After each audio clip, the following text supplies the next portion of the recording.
वास्तुशास्त्र के अनुसार दिशाओं और ऊर्जा का विशेष महत्व बताया गया है।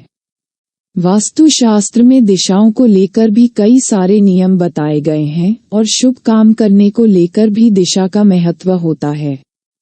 इस तरह वास्तु शास्त्र में भोजन को लेकर भी दिशाओं का महत्व बताया गया है। अगर आप वास्तु शास्त्र के इन नियमों का पालन नहीं करते हैं तो आपको इसका हर्जाना भी भुगतना पड़ सकता है। आप एकदम से धनवान से गरीब भी हो सकते हैं।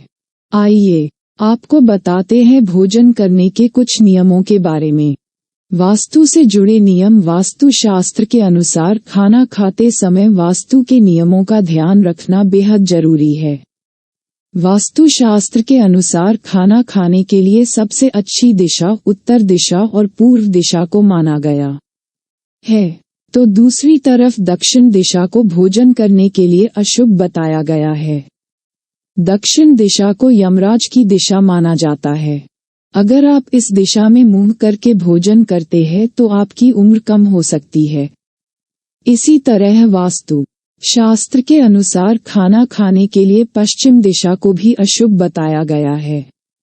ऐसा बताया जाता है कि पश्चिम दिशा में मुंह करके भोजन करने से आपके ऊपर कर्ज बढ़ता है और साथ ही घर में कंगाली भी आती है।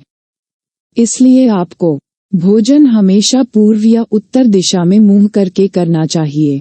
इन दोनों दिशाओं को भगवान की दिशा माना जाता है। अगर आप इन दोनों दिशाओं में मुंह करके भोजन करते हैं तो घर में मां लक्ष्मी का वास होता है। अगर आप जूते पहनकर या सिर ढककर भोजन करते हैं तो इससे भी खाने का अपमान होता है। इसके अलावा बिस्तर पर बैठकर कभी खाना नहीं खाना चाहिए। इससे मां लक्ष्मी नाराज होती है और धन की भी कमी आती है। इसके साथ ही भोजन हमेशा नहा धोकर और साफ सुथरे वस्त्र पहनकर करना चाहिए।